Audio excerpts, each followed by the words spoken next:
Gracias por seguirnos en nuestro multimedio Telesur. Haití ocupa un lugar único en la historia como la primera nación independiente de América Latina y el Caribe, proclamada el 1 de enero de 1804 y tras una revolucionaria lucha de esclavos que derrotó a las potencias coloniales. Sin embargo, su gesta emancipadora fue seguida por 2 siglos de intervenciones imperialistas, saqueo económico y violencia estructural que la han convertido en un símbolo de la resistencia, pero al mismo tiempo de la brutal represión del sistema global. Hoy en Texto y Contexto, Haití, cuna de independencias, víctima de los imperialismos. Soy Luis Francisco Blandón, bienvenidos. La revolución haitiana, liderada por Toussaint Louverture, fue la primera de nuestra América, venciendo a los imperialismos europeos como el francés, español y británico, para después ser invadida y saqueada por los Estados Unidos. Los poderes hegemónicos no le perdonan ser la primera república formada por esclavizados que rompieron sus cadenas. Ahí teníamos el perfil de nuestro programa. Paso de inmediato con nuestros invitados en estudio. Me acompaña en primera instancia Sangilé Luis XVI, abogado en ejercicio, especialista en Derecho y Política Internacionales, coordinador de Derechos Humanos del Frente Nacional de Países Hermanos en Venezuela. Muchísimas gracias por su tiempo con nosotros y bienvenido. También nos acompaña Humberto González, presidente del Centro para Descolonización Luis Antonio Bigot, organismo adscrito al Ministerio de Cultura en Venezuela, profesor de UNEARTE, integrante también del Comité de Solidaridad con Haití. Muchísimas gracias, Humberto, por tu tiempo con nosotros. También nos acompaña, no menos importante, el doctor Asteri Paiven, migrante haitiano dedicado a la docencia integral. Tiene estudios en posgrado en sociopolítica e idiomas en el Instituto de Alto Estudio e Instituto Pedagógico Latinoamericano y Caribeño de La Habana. Muchísimas gracias por su tiempo con nosotros. Hablar de Haití, por supuesto, es hablar de historia, es hablar de una gesta importante para el continente. Y en eso quería centrarme en esta primera pregunta, señor Sangilé. ¿Cuál es la importancia y la trascendencia que tiene Haití para el resto de naciones latinoamericanas y cómo influye, por supuesto, en las gestas emancipadoras? Claro, porque hablar de Haití, hablar de la historia de Haití es de suma importancia, porque Haití lo hizo lo imposible. A pesar de que un país, desde el punto de vista territorial, no es tan grande, 27.700 kilómetros cuadrados. Sin embargo, pudo luchar contra 3 imperios. Primero luchó contra el imperio francés, después el imperio inglés y finalmente derrotó el imperio español. Hay muchos países que tenían duda, pero por eso que tuve que todos vieron a Haití como un ejemplo, porque gracias a Haití, primera vez 2 razas puede llegar a una batalla de destrucción mutua asegurada, donde la raza, nuestros hermanos negros, tomaron parte de la violencia para liberarse. Recuerda que el sistema esclavista era un sistema sometido bajo la violencia, la tortura, todo lo inhumano. Pero en Haití usaron la misma violencia, ¿me entiendes?, para liberarse de los esclavistas. Humberto, tu visión sobre Haití y la importancia, la trascendencia que tiene en la gesta emancipadora de nuestros pueblos en América Latina. Yo comenzaría además ubicando, aparte de lo que decía Sangilé, el valor que tenía efectivamente Haití. Pues Haití era la principal fuente, la principal colonia francesa en toda América. Era tal vez el país, si no el país más rico, cerca del país más rico de toda América a partir de la exportación de azúcar. Sí. Es decir, hoy estamos hablando de un mundo totalmente distinto al de hoy, en el cual, por ejemplo, el territorio de Estados Unidos no tenía un valor especialmente significativo y fue muy potente. No una pequeña guerra, sino un alzamiento que se produce desde 1791 con el alzamiento en Bois Caimán hasta 1804 y después sigue todavía la pelea. Sí. Como decía Sangilé, además es la derrota de 3 imperios, pero no es la derrota de 3 imperios bajo cualquier clase nacionalista, sino precisamente bajo la dirección y protagonismo de los esclavistas, de los que habían sido esclavizados. Entonces, la presencia de una revolución negra es tal vez una de las cosas por las cuales nosotros no conocemos de Haití. Pues la reacción se produce inmediatamente, prácticamente en toda América, en toda la cuenca de América. Del lado norte están los Estados Unidos, donde el régimen es fundamentalmente esclavista. Entonces, el pánico por las consecuencias que tiene el ejemplo que está dando Haití es inmenso, pero eso también está ocurriendo con todas las oligarquías de América Latina, en las cuales prácticamente se vieron amenazadas por la revolución, que significó que la bandera de la libertad, la posibilidad de romper con la esclavitud y abrir de una república de verdad, fuera como fue en Haití. Además, en una batalla formidable, o sea, no una pequeña batalla, ni siquiera una guerra que es incluso más larga que la guerra de la independencia de Venezuela. Sí, que tuvo repercusiones, como decía, en todo el continente, pero que de alguna manera también se ha invisibilizado en nuestra región. Doctor Paiven, ¿por qué ocurre esto? ¿Por qué Haití ha pasado de esa gesta emancipadora y de esa lucha tan importante en el continente a ser incluso olvidada hoy en día, y sobre todo los datos importantes que tiene para el continente? La razón principal es porque Haití no luchó para liberarse única y exclusivamente sola. La intención, la idea principal de Haití era expandir la libertad a todas aquellas naciones que así lo requerían. Y fue precisamente lo que inició Haití. Y esa gesta, esa intención, causó muchas suspicacias en aquellos gobernantes que tenían muchos esclavos, que no veía bien de que Haití llevara a su territorio, y le podemos mencionar un montón de escritores durante siglos que han demostrado esto.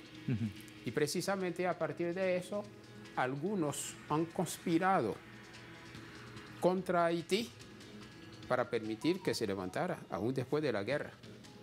Precisamente eso. De hecho, cuando los ingleses y Estados Unidos hicieron pacto con Haití para permitir, porque ellos también querían luchar contra Francia, la intención era que está bien, usted puede desarrollarse, pero por favor no se mete con Jamaica, no lleve, como un ejemplo. Entonces, como este ejemplo, no lleve sus ideas a Jamaica, porque ellos querían mantener a los esclavos. Y eso es una de las razones por la que Haití, a pesar de su éxito, no ha podido levantar la cabeza desde ese entonces. ¿Ha tenido esto repercusión en la construcción de la identidad nacional de Haití? Sí. ¿Por qué? Precisamente por esta razón. De hecho, todavía en estos momentos que estamos hablando, en países del Caribe que todavía están esclavizados, cada vez que intentan hablar de su emancipación, por ejemplo, Martinica, ¿qué hace Francia? Desde ultramar, ellos pasan semana con diapositiva presentando a Haití. Aquí está Haití, el primer país que obtuvo su independencia. Si ustedes quieren ser así, obténganlo. Entonces, esto es la repercusión, es el ejemplo. Y eso tenemos siglos observando eso. Repercusiones a través de los siglos, y que también ha tenido un impacto en lo económico, en lo social, como hemos visto en estas últimas décadas. En este caso, preguntarle también, Sangilé, ¿cuál es el momento de la debacle? Sí, porque pasamos de un Haití con grandes esperanzas, con grandes expectativas en el continente por la lucha que ocasionó, pero de pronto se convierte en víctima de estos imperios luego de que empiece el siglo XX. ¿Por qué ocurrió y de qué manera explicarlo a la audiencia? Bueno, lo que está ocurriendo en Haití no comenzó ahorita, eso viene de largas datas. Desde que Haití proclamó su independencia el 1 de enero de 1804, ya en 1805 todas las potencias coloniales de aquellos tiempos se reunieron en Estados Unidos con un solo objetivo: de cercar a Haití. Además, Estados Unidos tenía una ley de neutralidad. Y sin embargo, a pesar de esa ley de neutralidad, Haití hizo todo, ¿me entiendes? Todo lo posible para poder reunirse con Francisco de Miranda, y 10 años más tarde, en 1816, reunió con el Libertador para darle todo el apoyo económico, militar, para poder llevar toda esa gesta libertaria hacia Sudamérica. Entonces, si vemos desde aquel tiempo ese embargo, hasta hoy en día, podemos decir Haití está embargado. Todo lo que está pasando en Haití, y aparte de eso, la pena que puso Francia que Haití para su independencia debería pagar 150 millones de francos con intereses. Yo creo que nada más con ese dinero que la Francia quitó a Haití, es decir, desde raíz Haití comenzó, ¿me entiendes?, con problemas impuestos por esas potencias coloniales. Yo creo que la idea, mucha gente dice que Haití es pobre. No, es un país empobrecido, ¿me entiendes?, con todas las estrategias imperiales. Por eso que la causa haitiana es muy fuerte y entenderlo es muy difícil. Por eso que desde 1805 hasta hoy en día Haití está embargado. Vamos con esto a una breve pausa. Hoy estamos en Texto y Contexto hablando de Haití, cuna de independencias, pero también ha sido marginada durante estos siglos precisamente por el imperialismo. Vamos a la pausa, ya regresamos.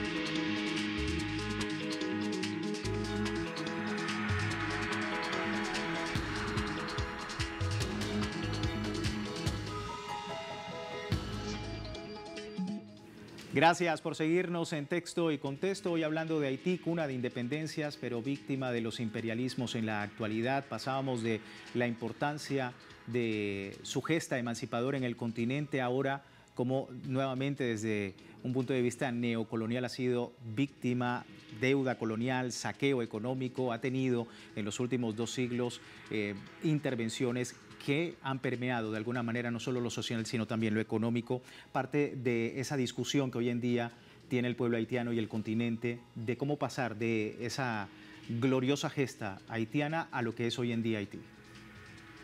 ¿Cómo superar la situación que efectivamente está? Bueno, primero es comprendiéndola, sí, ¿no? Porque hay una violación sistemática además de la memoria y de la destrucción del significado de Haití. Entonces pareciera que fuera un pueblo carente, que lo que necesitaba es la ayuda de afuera, y la ayuda de afuera que ha estado recibiendo es la intervención militar, tanto de las Naciones Unidas como de los Estados Unidos directamente, y lo que donaron al pueblo haitiano fue un conjunto de enfermedades. O sea, la misión de Haití, de las Naciones Unidas en MINUSTAH, lo que trajo fue cólera a Haití, y además cólera con cientos de miles de muertos.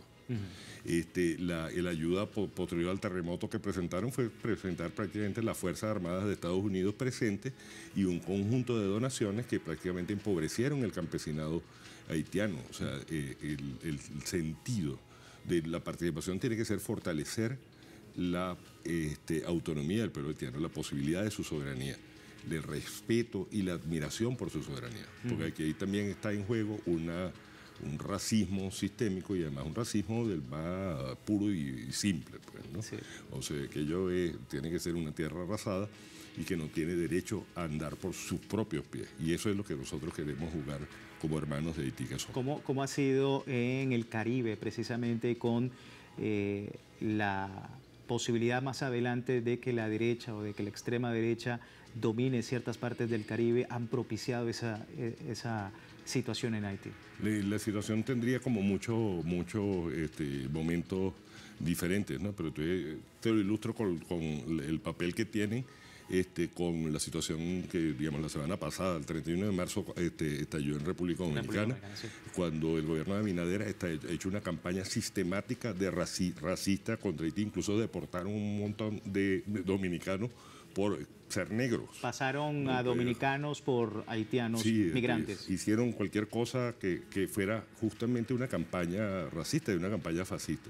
Y entonces está culminando este 31 de marzo con un ataque con gente con capuchas blancas. O sea, si uno quiere recordar que es el Ku Klux Klan y saber qué es racismo, entonces tiene que irlo a ver en República Dominicana en directo y en estos días, los días de esta semana. Es decir, hay un conjunto de intervenciones, pero dentro de estos juegos siempre entonces hay, digamos, los payasos y los dueños del circo. Y entonces hay una estrategia sistemática de deslegitimación de Haití, de subordinación, de evitar que efectivamente se puedan aprovechar las riquezas de Haití y que haya, digamos, la posibilidad de independencia. Esa es la palabra clave, independencia y soberanía.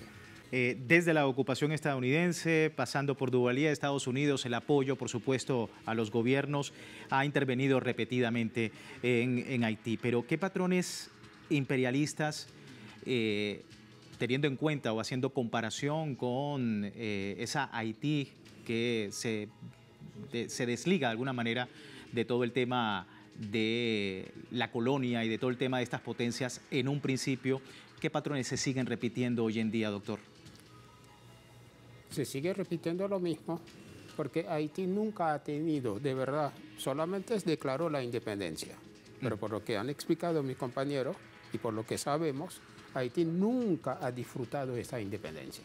No lo han permitido. Fuera solamente una independencia declarada. Haití tiene como lema libertad, igualdad y fraternidad, pero no como los expresaron los franceses, porque nuestros antepasados quisieron ejecutar de verdad ese lema de que entre los habitantes de la región, no solamente de Haití, hubiera esa igualdad. Para eso que lucharon y comenzaron a aplicarlo. Pero los terratenientes, tanto locales como foráneos, no quisieron, no permitieron. Entonces, por lo tanto, Haití sigue luchando por lo mismo que hicieron con la fecha que él mencionó, desde la ceremonia que se hicieron en Boacaimá para hacer su independencia. Ahora, ¿qué significa esto? Bueno, uno de los libertadores de Haití, cuando falsamente, bajo engaño, lo arrestaron, cuando se dio cuenta de esto, él hizo una proclama. Él explicó, y eso es lo que nos hace ver de que Haití todavía no ha perdido la esperanza. El pueblo haitiano, a pesar de su situación, él dijo de que los secuestradores pensaron de que con llevarlo todo ha perdido. No, lo que hicieron es cortar el árbol por la mitad, pero ellos no han pensado sobre la profundidad de las raíces y que este árbol volverá a florecer. Este mismo Haití, como dijo el profe Humberto, los imperios han decidido no permitir que levante cabeza. Y precisamente por eso que han actuado con mucha hazaña contra Haití. A ellos no les interesa lo que sufre el pueblo, sino precisamente Haití, por los recursos que tiene en este territorio, que no son cualquier cosa. Los minerales que tiene Haití en sus tierras son muy buscados por el mundo entero. Y por eso que Estados Unidos cree que Haití es su verdadero patio trasero. Ahora hablar de la actual crisis humanitaria, la responsabilidad internacional, desde el colapso estatal hasta la violencia armada y el hambre. En este caso, ¿cómo estás viendo precisamente esa lucha que está viviendo Haití desde el punto de vista, como decíamos, de ese pasado que todavía continúa en el presente, pero que ahora tiene una mayor repercusión, no solamente desde el tema económico, como ya me lo hemos mencionado, sino también de lo social y la responsabilidad que se tiene alrededor de Haití, desde el Caribe y desde la región también? Claro, lo que está pasando en Haití, es decir, los haitianos, me incluyo yo también porque soy haitiano, estamos pagando lo que hicieron nuestros ancestros, porque nunca iban a perdonar esa libertad de muy temprano, lo que hizo Haití, por haber hecho la constitución más moderna del planeta. Y los franceses después hicieron uno que no llegó al mismo nivel 5 años más tarde. Entonces, por eso que están castigando a Haití. Haití es como un laboratorio, cómo se puede dominar un pueblo utilizando los mismos hermanos. Es decir, los mismos haitianos, ¿me entiendes?, están haciendo el trabajo de su amo a través de la violencia, a través de todo. Y si nosotros podemos ver las armas, las municiones que llegan en Haití, Haití no fabrica armas. Hay que preguntarse, porque las pandillas haitianas tienen armamento moderno, ni algunos ejércitos modernos no tienen las armas que tiene, ¿me entiendes?, las bandas haitianas. Y no es por casualidad. Haití tiene la embajada más grande, el segundo embajada más grande del mundo está en Haití. Es decir, si Haití tiene la embajada de los Estados Unidos más grande, segunda más grande del planeta, yo creo que si hubiera voluntad, ¿me entiendes?, las bandas hubieran terminado. Es decir, es una estrategia que ponen, ¿me entiendes?, a sufrir el pueblo haitiano. Porque lo más importante no es el pueblo, sino los minerales que hay debajo de esa tierra. Y especialmente ese material que descubrieron hace 12 años, el iridio. Porque es un material estratégico para los cohetes espaciales. Sí, el tema de los recursos naturales siempre en una América Latina en disputa, como hemos visto también en otros lugares del continente. Humberto, ¿se puede decir que Haití perdió su soberanía? De hecho, sí, lo que nosotros estamos peleando cuando, por ejemplo, hablamos de solidaridad con Haití, que de lo que estamos hablando, estamos peleando porque haya el espacio de soberanía de Haití. Y el espacio de soberanía de Haití ha sido radicalmente intervenido. Hoy día, y bueno, digamos, prácticamente son 20 y tantos años, de intervención sistemática. Quien gobierna en Haití, el gobierno de facto o el gobierno real, es una cosa que llaman el Core Group, que es un conjunto de los embajadores de Estados Unidos, de Francia y de otras potencias imperialistas. Es decir, no gobierna los haitianos.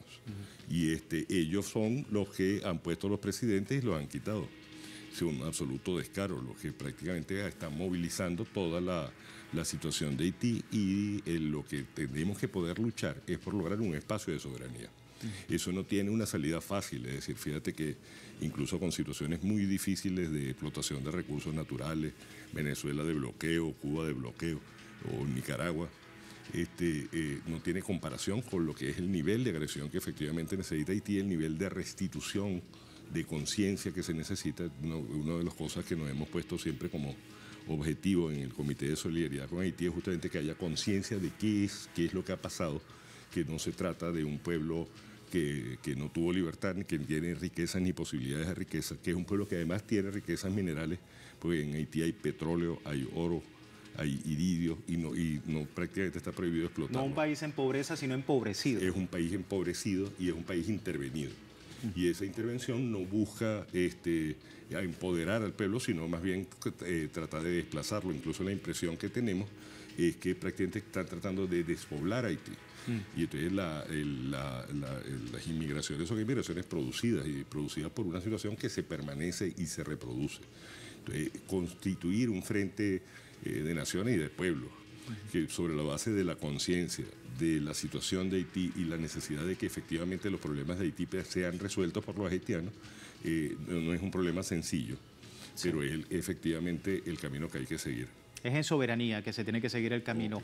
Pero es posible, doctor, ¿es posible seguir ese camino sin romper de alguna manera el actual sistema neocolonial? ¿Es posible? No, imposible. ¿Por qué? Porque, por la pregunta que usted hizo anteriormente, Haití durante 18 años el tricolor dejó de flamear. El tiempo que él mencionó durante la intervención de Estados Unidos entre 1915 a 1933, dejó de flamear la bandera. Quiere decir que Haití perdió su independencia, realmente su soberanía, y además se aprovechó esa circunstancia, ese periodo, para reconstruir la haitianidad. O sea, no es el Haití que nosotros conocemos. Claro. Precisamente. Y además, entre otras cosas que hizo el imperio, desmanteló la Fuerza Armada haitiana, que es la Fuerza Armada que realmente ha podido defender y proteger. Por lo tanto, sí necesitamos el apoyo de las naciones conscientes, no para darnos migajas. Haití tiene suficiente recursos para levantarse, pero si hubiera una intencionalidad, que sabemos de que algunas naciones la tienen, sí sabemos de que algunas naciones la tienen, pero si no hay ese cambio, no va a haber un resurgimiento de Haití. Sí, Sangile, un minuto tengo tu respuesta sobre esto. Sin romper el sistema neocolonial, ¿es posible la soberanía en Haití actualmente? Bueno, como dice el amigo profesor querido, no, pero tampoco podemos ser tan negativos. El legado sigue de Toussaint Louverture. Haití levantará a pesar del caos, porque es un pueblo rebelde, es un pueblo que está en resistencia. Levantará otra vez, tarde o temprano. Por último, Humberto, para finalizar, ¿no? ¿Cuál es la importancia del acompañamiento internacional desde tu experiencia que has tenido con el pueblo haitiano? La importancia es crucial, ¿no? O sea, evidentemente la independencia de Haití tiene que tener como protagonista fundamental al pueblo haitiano en Haití y al pueblo de la diáspora, que tiene que hacer todo el esfuerzo de unidad y necesita todo el apoyo de unidad, y que lo hace además en plena guerra, pues incluso tú ves la diáspora haitiana, y la diáspora haitiana es una de las diásporas mayormente víctimas del racismo, ¿no? Y entonces, bueno, ahí es que hace falta el apoyo de los pueblos, ¿no? Y pudiendo tener una claridad acerca de que lo que estemos buscando es su independencia, no sus mayores fuentes de dependencia, que es lo que está haciendo. Quería que no terminara el programa sin invitar al acto del lunes, de este lunes 7, que nosotros estamos convocando al Comité de Solidaridad con Haití, Venezolano de Solidaridad con Haití, a un acto en la Casa del Bicentenario, en la Avenida Universidad, el Palacio de las Academias, a las 10 de la mañana, ¿no? Lo queremos sostener un conjunto de actividades para que esta, que es una conversación ocasional, se convierta en una conversación permanente y estructural, que nos permita justamente avisorar alternativas para ese hermosísimo pueblo. Me quedo con ese comentario, una conversación permanente sobre lo que ocurre en Haití y la importancia de la integración latinoamericana para ese importante país de Latinoamérica. Nosotros con esto finalizamos. ¿Qué opinan ustedes? A través de contáctenos@telesurtv.net, el feedback con nuestra audiencia sobre este y otros temas acá en Texto y Contexto. Muchísimas gracias a ustedes por acompañarme el día de hoy. A ustedes también en casa, gracias por seguirnos. Será hasta una nueva oportunidad.